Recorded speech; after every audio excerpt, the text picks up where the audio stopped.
Self-responsibility. Taking personal responsibility for one's choices, actions, and emotions enhances self-esteem, especially when individuals hold themselves accountable for their lives and actively work towards their goals. Taking personal responsibility and ownership. Taking personal responsibility and ownership over your life and your choices is a key component to having healthy self-esteem. Take responsibility.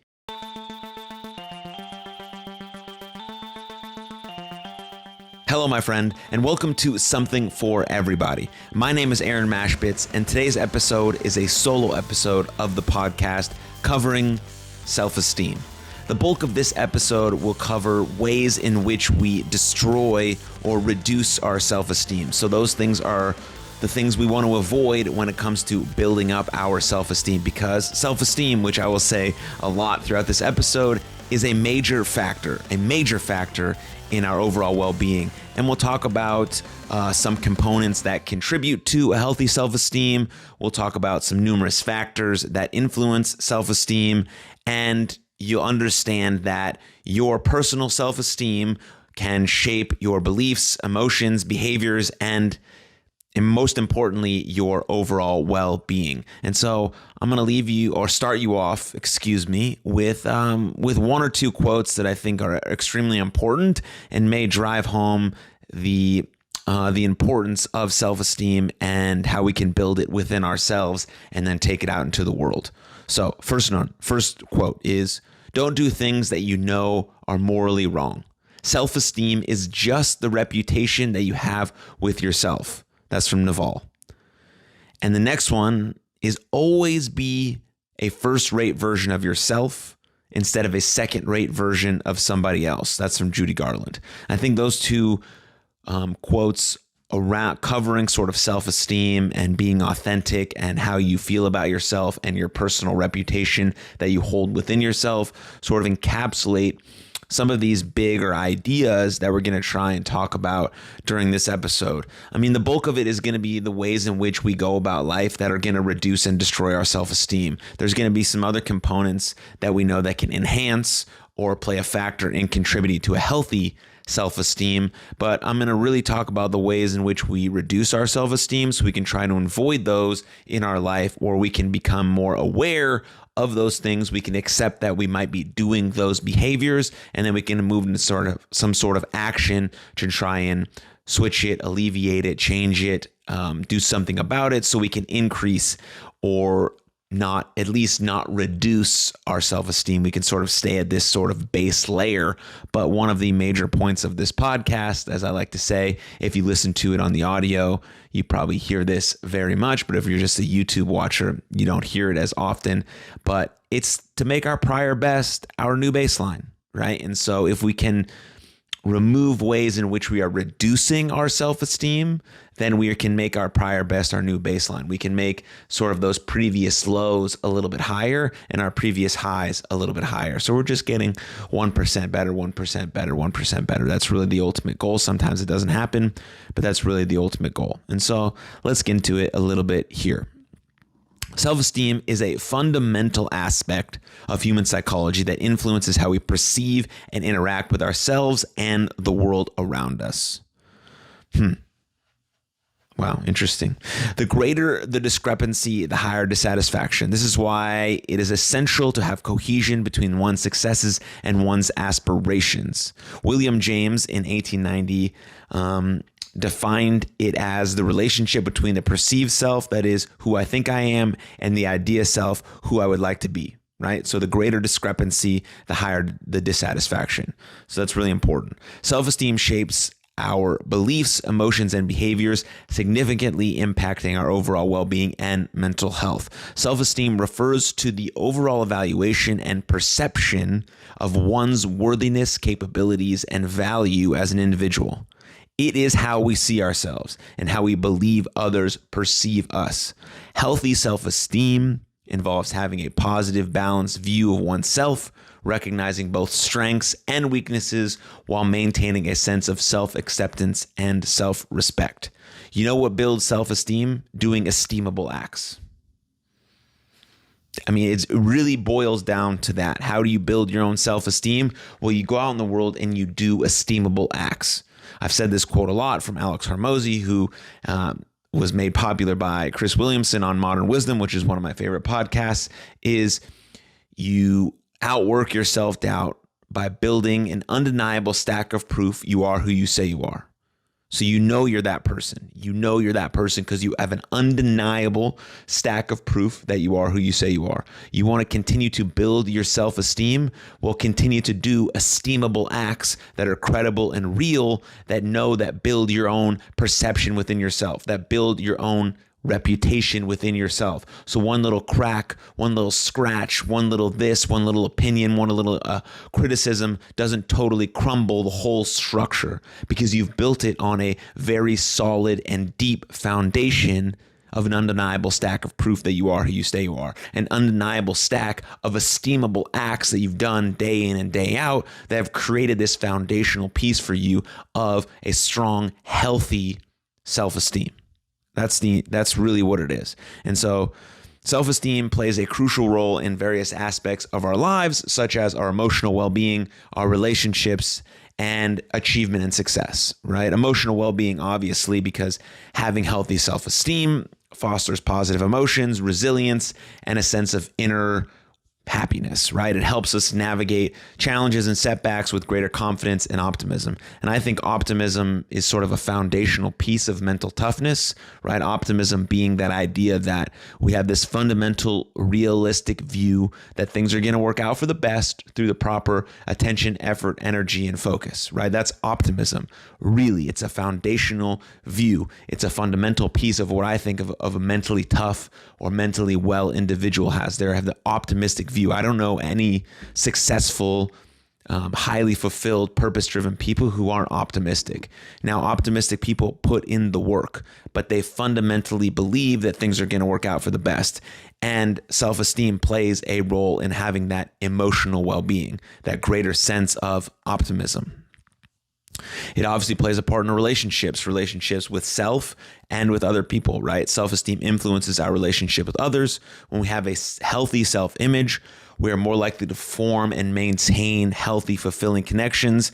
It enables us to set boundaries, communicate effectively, and engage in mutual respect. All right, self-esteem. If we view ourselves in a positive, high regard, we're going to enter in relationships that are worthy of our time and attention, and we're not going to beg people to give us the bare minimum. We're not going to allow disrespect. We are not going to allow people to continue to break our boundaries or our emotional parameters, because we view ourselves in a healthy and high manner via our esteemable acts that have built our self-esteem or self-image or fostered a relationship with self through all of those sort of mechanisms. So it does impact our relationships, obviously, with ourselves and with other people.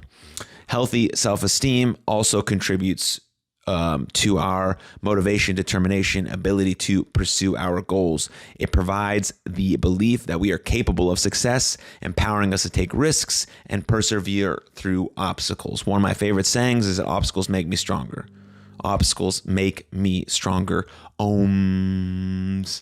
Obstacles make me stronger, right? And having a healthy or high self-esteem allows you to view challenges and setbacks as opportunities for growth, not challenges and setbacks as, oh, the whole world is against me. Everything is against me. I have no luck. I can't do this. What am I going to do? Right? That's where sort of the optimism comes in. The healthy self-esteem comes in. This view of stress. How do we view stress? Do we view it as this terrible thing that's ruining our life, or do we view it as this thing that can enhance us, that can fuel us?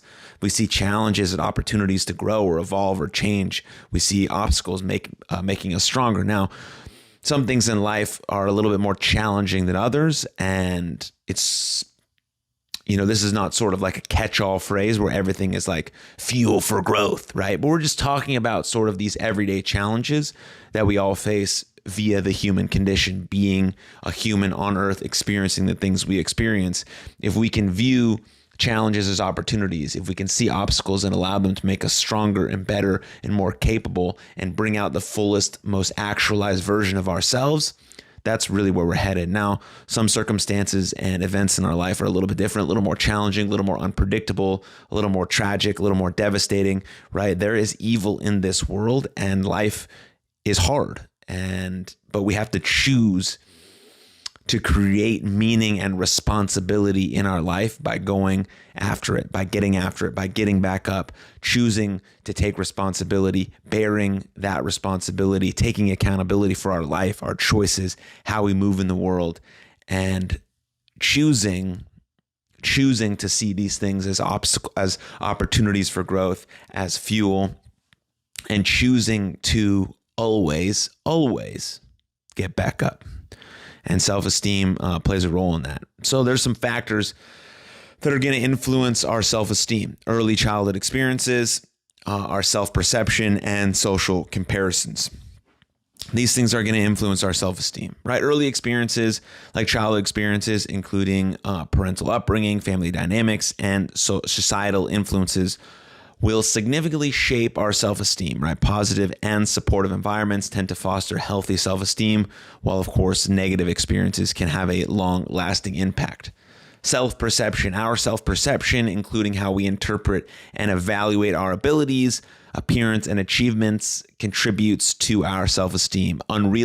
Unrealistic expectations, harsh self-criticism, or constant focus on perceived flaws can undermine self-esteem. I did an episode a couple episodes back about how to really check in on people, but in sort of the first part of that episode, I talked about how we can foster a relationship with ourself, because we're the first person we need to check in with about our wants and needs and how we feel and what we need to do today and what our energy levels are at and what we can give ourselves to all of these things, right? What we sort of ask other people, we sort of need to ask ourselves. That's how we can foster a relationship with ourselves. That's how we build our self-perception. That's how we build our self-esteem. That's how we build a relationship with self. So we're not constantly talking shit to ourselves. We're not constantly undermining ourselves. We're not constantly undervaluing ourselves. We've built up that relationship with self so we can go out in the world and be the best version of ourselves in greatest service of the world. That's the ultimate goal, I think. And then another factor that influences self-esteem would be social comparisons. Comparing ourselves to others, especially through the lens of societal ideals, or social media, will negatively impact. That was weird. Will negatively impact self-esteem. It's important to remember that each individual is unique, and that comparing ourselves to others is often an unfair and unrealistic standard. We know that comparison is the thief of joy. I know it's just a quote and people say it a lot, but it's the truth. It's the absolute truth that comparison is the thief of joy.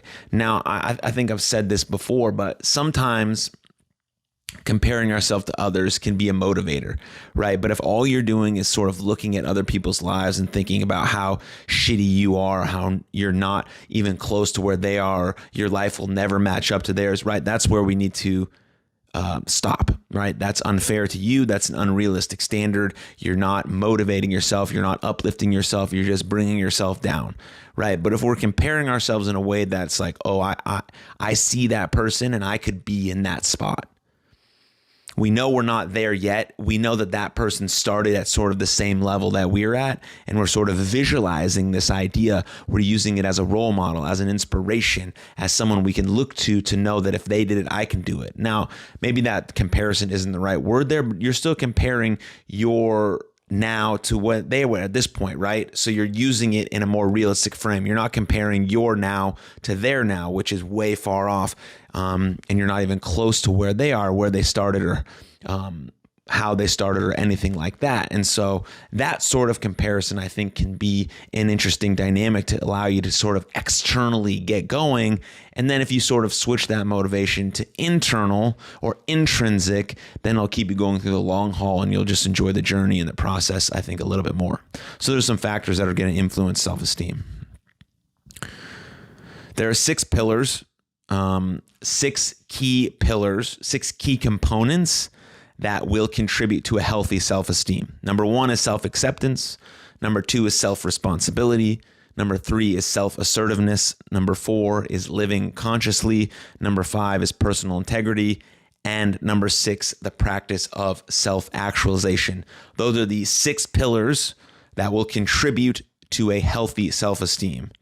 Nathaniel Branden, a prominent psychologist and self-esteem expert, wrote extensively about self-esteem in his book, The 6 Pillars of Self-Esteem, right? And that's where I got these 6 pillars of self-esteem, the key components that will contribute to a healthy self-esteem. So number 1 is self-acceptance.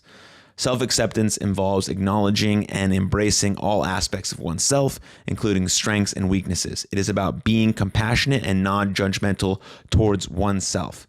If you're a frequent listener of this podcast, you know that my sort of 3-pronged approach to getting better at anything or having better mental health or mental skills or mental tools is awareness, acceptance, action. Awareness, acceptance, action. Acceptance does not mean we accept all part of ourselves and then never choose to get better. Self-love means we accept ourselves for exactly who you are and are grateful that we are this person, this authentic, powerful version of ourselves, but know that we can get better from here. We can improve. We can improve. We have to accept all parts of ourselves in a realistic and honest way before we can then put action to improve that. So I think that's very important, right? We're aware of this thing, we've accepted it fully, and now we move into action to improve these different parts of ourselves that we know we can improve, but ultimately accepting ourselves for who we are, not judging ourselves, not bashing ourselves, moving to this phase of improvement with compassion and grace and love, but also knowing that we can become the best version of ourselves, and that's a consistent, never-ending journey. And so I think that's important when it comes to self-acceptance, which is key component number 1. Number 2, self-responsibility. Taking personal responsibility for one's choices, actions, and emotions enhances self-esteem, especially when individuals hold themselves accountable for their lives and actively work towards their goals. Taking personal responsibility and ownership. Taking personal responsibility and ownership over your life and your choices is a key component to having healthy self-esteem. Take responsibility. Take responsibility for your actions, your movements, and your choices, and move from that space. Ownership over your life. You are an active participant in your life. You are the architect of your life. Take ownership of it. Take responsibility of it and move from that honest, accepted place and get into action. Action, action, action. Fall down, get back up. Fall down, get back up. Fall down, get back up. Take responsibility for you and move from that space. That's number 2. Number 3, self-assertiveness. The practice of self-assertiveness involving expressing one's needs, desires, and opinions honestly and respectfully. It is about standing up for oneself and setting healthy boundaries. Self-assertiveness, 3rd component of healthy self-esteem. Number 4, living consciously. Living consciously and being present in the moment. Be aware of thoughts, feelings, and actions, and make deliberate choices aligned with your values and goals. Make deliberate choices aligned with your values and goals. What are your values and goals? What are your first principles? What's your personal philosophy? What values do you want to live by? You have to first know all of these things. What's your massive transformative purpose? What's your one thing? What's your wildly important goal? What's your target? All of these are just different things of what's your aim. How do you filter your thoughts and actions and movements through to get you closer to that massive thing, to that one thing, to that wildly important goal? What values do you want to show up at? Do you want to be, do you want to be kind, honest, respectful, resilient, consistent, grateful? All of these things, compassionate, honest. Like, what values are most important to you? Pick 5 to 7 and live by those values. When someone knows you for a long time, or they've been in your life, or potentially at your funeral, these are the values that you want people to say that you upheld on the most consistent basis possible. That's living consciously, living by design, right? You don't have to live your life by default. You can design your life the way you want it to. And that means how you want to live via your values, via your identity, via your wildly important goal, via how you move through the world, your thoughts, your actions, your movements, your values, your personal philosophies. Like, that is important. You have to make deliberate and honest choices aligned with your goals and values. You think you're not making any choices? Well, someone's making them for you. So make your choices for your life, right?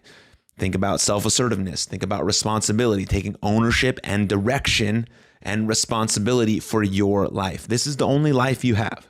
There's no other life. There's no second chance. This is it right here in front of you. So make deliberate, persistent, intentional choices with how you move through the world and the values that you want to stand for. What do you stand for? What values mean the most to you? Figure it out. That's your first principles. Work from there. Number 5 is personal integrity. Personal integrity, aligning one's actions with one's values and principles, which fosters integrity, self-esteem, and a sense of inner coherence. So you have these values and principles, your first principles, your core values, and then you align those with the actions that you have in your day-to-day life. That creates a personal integrity, a sense of inner peace, knowing that you've dialed in and locked in what your first principles are, how you want to live your life, your values, and then you go out into the world and you do it as consistently as possible. Again, none of us are perfect. We're never going to be perfect, but we can be intentional with how we live, with the words we use, and the actions that we choose to do in our life via moving through those first principles and those core values. That's living with personal integrity, which is the 5th component of a healthy self-esteem. And number 6, the 6th component of having healthy self-esteem is self-actualization. Striving to fulfill one's potential and pursue personal growth enhances individuals. Actively engaging in activities that align with your passions contribute to self-fulfillment. What I like to say here for self-actualization is you're becoming the best version of yourself so you can be in greatest service to the world. You're becoming the best version of you so you can be in greatest service to the world. The world could mean you as a father, husband, mother, daughter in your community, right? We're just doing our part to make the world a better place, but that means actualizing our potential. That means actualizing our fullest potential. That means looking at these components of a healthy self-esteem and dialing in our first principles, dialing in our core values, eating, moving, sleeping, and thinking well, and trying to just improve little by little. How do we view stress? How do we view obstacles? How do we view challenges? What do we do every day? What's our number one self-care strategy, right? There's all sorts of things that you can dial in. And if you're feeling confused or overwhelmed or where to start, reach out to me. I can help you get started on this path towards becoming the best version of you in greatest service of the world. But if you look at these sort of 6 pillars of healthy self-esteem, start there. Personal integrity, taking responsibility, becoming aware, moving into acceptance, having a bit of action, like living consciously, self-assertiveness, right? Standing up for yourself and what you believe in. All of these things are extremely powerful. And so we want, again, to become the best version of ourselves in greatest service of the world. Now, if everyone did that, the world would be a much better, healthier, happier, and fulfilled place. And there'd just be a lot of better stuff. So we have to take that individual responsibility on ourselves to make that personal choice to go out and do that. And then it trickles down into our communities, our larger communities, our families, our cities, our towns, and the whole world. It's no small thing. And so you making the personal choice to do that is no small thing. You matter. Everything you do matters and has an impact on this world. And I think that's really quite cool. And so I appreciate you for just trying, because that's the most important thing. Trying, going out into the world and trying, and then falling down and getting back up and falling down and getting back up and continuing to try and iterate and review and execute. It's the beauty. It's the beauty of being a person on earth. It's so great.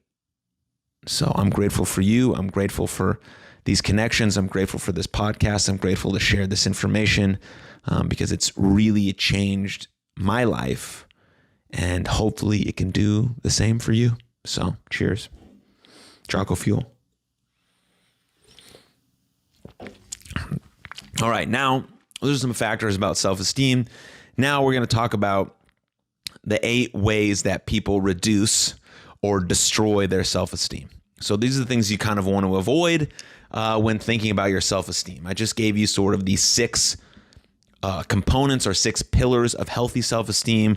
We talked about things that influence your self-esteem. We talked about the importance of self-esteem and what it is and where it's from. Then again, we talked about Nathaniel Branden's 6 pillars of self-esteem. Now we're going to go into 8 ways that people rapidly reduce or destroy their self-esteem by doing 1, 2, 3, or all 8 of these things all the time. So, right? Awareness, acceptance, action. Awareness, acceptance, action. Right now, we're becoming aware of potentially some of these things that we might do that reduce our self-esteem.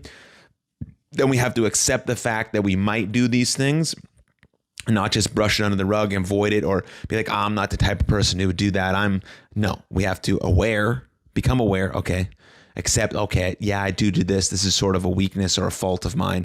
And then move into action. How can I change it? How can I evolve it? How can I transcend it? How can I grow it? How can I move it in a certain direction, right? These are the things that are important. Awareness, acceptance, action. Here we go. 8 steps or 8 things that reduce our self-esteem. Number 1, excessive complaining. Very often, talking about one's difficulties initially produces relief, but in the long run, it amplifies and complicates the extent of one's discomfort and transforms pain into suffering.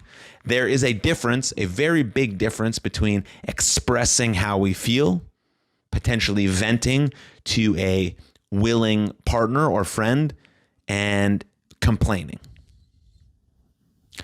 Expressing how we feel, our emotions, talking to a friend, potentially venting if they consent to that sort of information is an extremely important part of having healthy mental health and healthy life.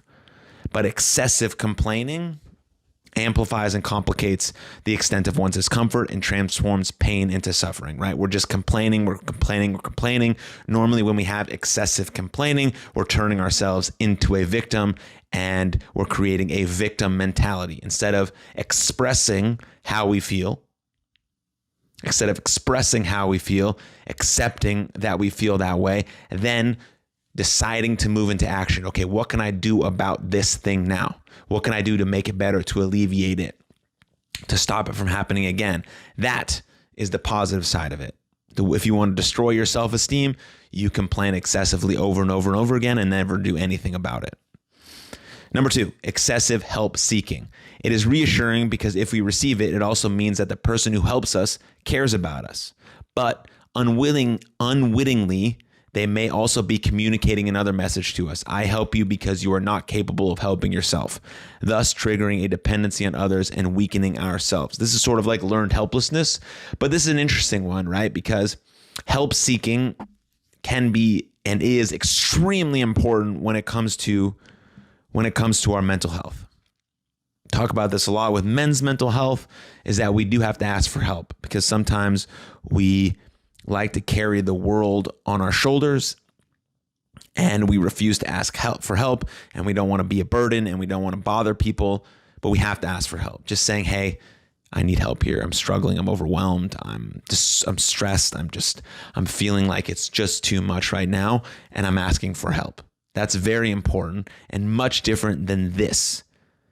This is saying, this is not help. This is not asking for help or a helping hand. This is wanting people to do things for you. This is not being an active participant in your life. This is learned helplessness, triggering dependency on others and weakening our own self-esteem and self-worth because we feel like we can't do this. We can do it. We can do it. And there's a big difference between understanding when to ask for help and when you're excessively help seeking and when you just need to strap it up and get it done. Yes, there's a fine line between some of these things, but if we have the awareness to understand when we're crossing those lines, how to move back into the space where it's healthy, then we can do that. And we won't destroy our self-worth or our self-esteem or our ability to take care of ourselves without anyone else.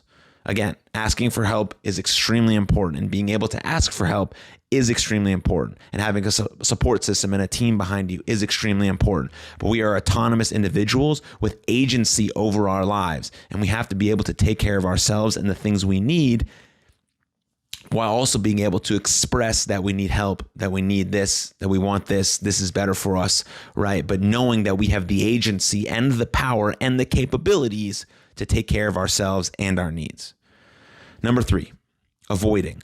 Feeling fear in the face of some situations can be natural, and so it is primordial instinct to avoid it. But if at that moment it produces relief in the long run or perception of danger increases, as does the ability to deal with such situations. Avoiding is always bad. Avoiding is bad.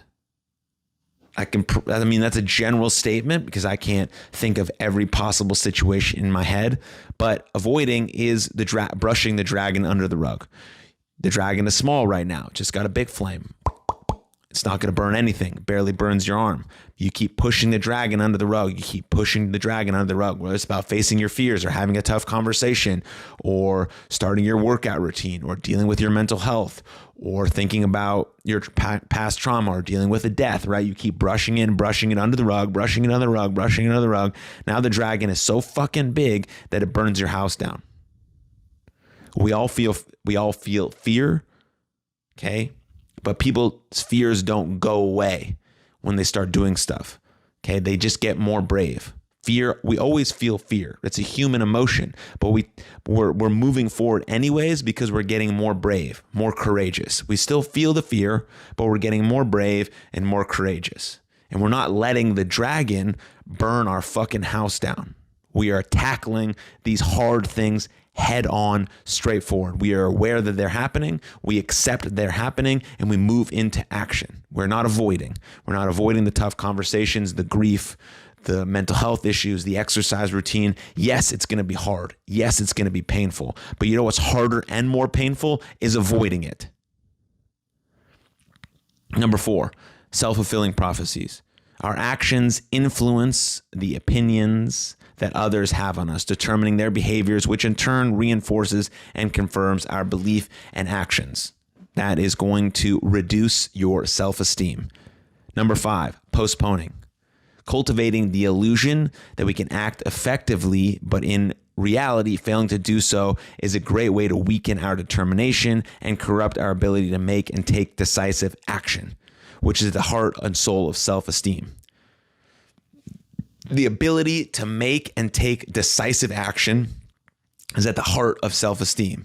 So postponing things, pushing them off, not doing them is going to reduce and destroy your self-esteem. If you set a goal, if you do something, you have to take action immediately. Life is about action. You can think all day. You can plan all day. You can write and you can journal. And all of these things can be very healthy in terms of moving you towards your goal. But the only thing that's going to actually help you achieve your goal or where you want to be in life is action, day-to-day action, and taking responsibility and ownership of that action through your daily choices. That's it. So postponing things, pushing them off will reduce your self-esteem. But your ability to make and take decisive action is a cornerstone and soul and heart of healthy self-esteem. Okay? Number 6, saying yes when you should say no. An attempt to acquire great security is sometimes easy to give into temptation to always say yes to people's demands, in the illusion that our self-esteem can be increased by being more likable or compliant. Nothing could be further from the truth. Saying yes to avoid having to say no is at the root of many social and relational difficulties. Saying no and being able to say no means that you're in touch and in tune with your personal philosophy and your core values. If it doesn't align with the things you want to do or how you want to live your life, you simply say no, and there's nothing bad about it. You say yes to the things that are a fuck yes, and you say no to everything else. There's a great book called Essentialism by Greg McKeown, which talks about doing less but better. Doing less but better. And I encourage everyone to read that book because it allows you to get really intentional with your life. It allows you to get really intentional with the choices you make and the actions you have and the things that you do with your life, because life is short. We don't have all of the time ever to do everything all the time. We have enough time to do the thing that we are put on this earth to do with our unique gifts and talents, so we can do less but better. So saying no, your ability to say no is an absolute superpower.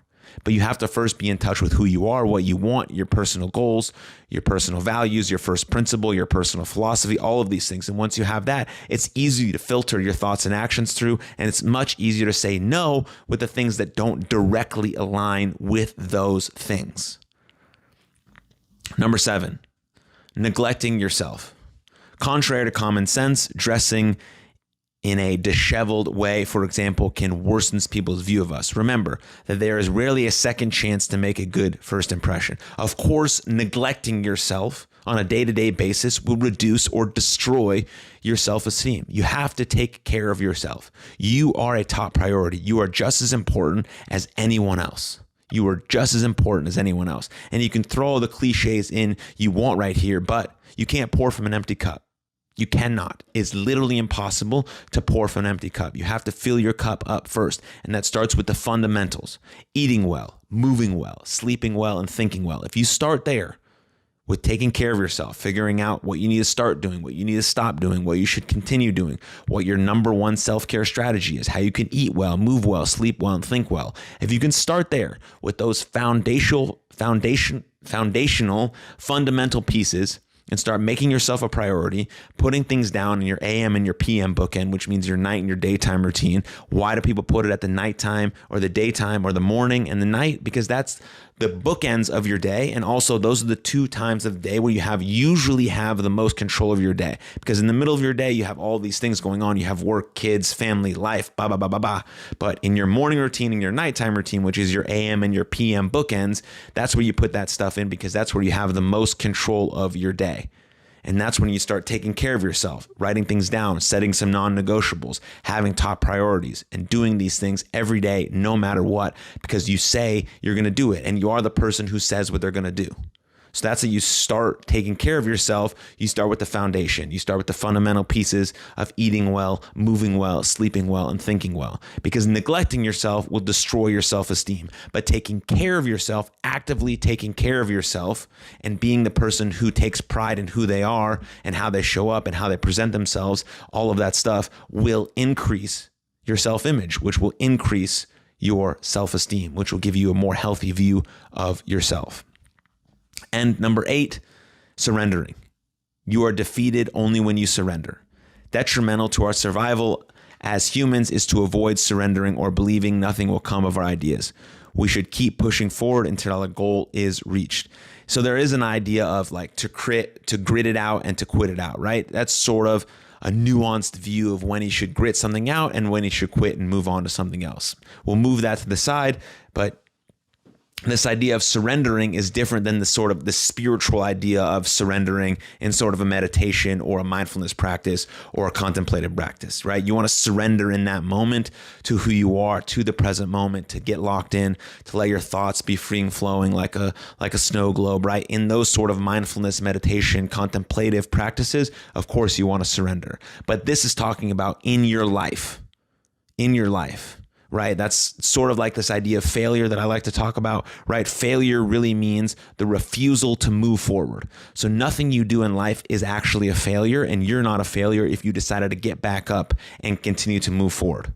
If you decided to get back up and continue to move forward. So you can't surrender to life. You can't give up. You have to keep getting back up no matter what. You have to decide actively every single day that I'm going to keep showing up for myself. I'm going to keep showing up for myself and for my goals and my pursuits and to express my unique gifts and talents to the world. You have to keep making that decision every single day. It's a fundamental choice of being optimistic about our life, viewing our life as important because it is very important. Your life is extremely important. You deeply matter, and the way you show up in the world deeply matters, and how you express that divine light in you matters so much more than we'll possibly ever comprehend. And so you will not surrender. You are not defeated.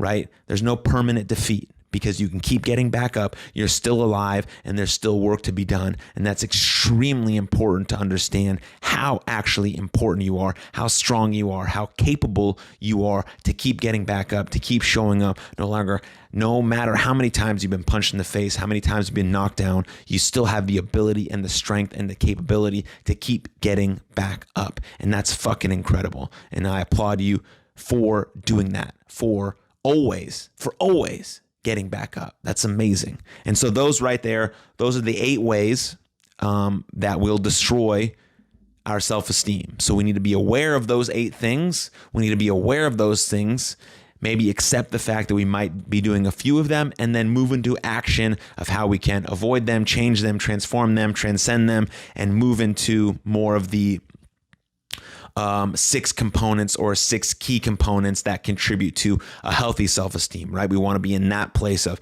self-acceptance, self-responsibility, self-assertiveness, living consciously, personal integrity, and self-actualization. And so now you know a ton about self-esteem and how it's an absolutely major critical factor in our overall well-being, physical and mental health, and just our overall life satisfaction. And so that's today's episode, a solo episode, episode 175 of Something for Everybody. I appreciate your time and attention, and I'll see y'all next time.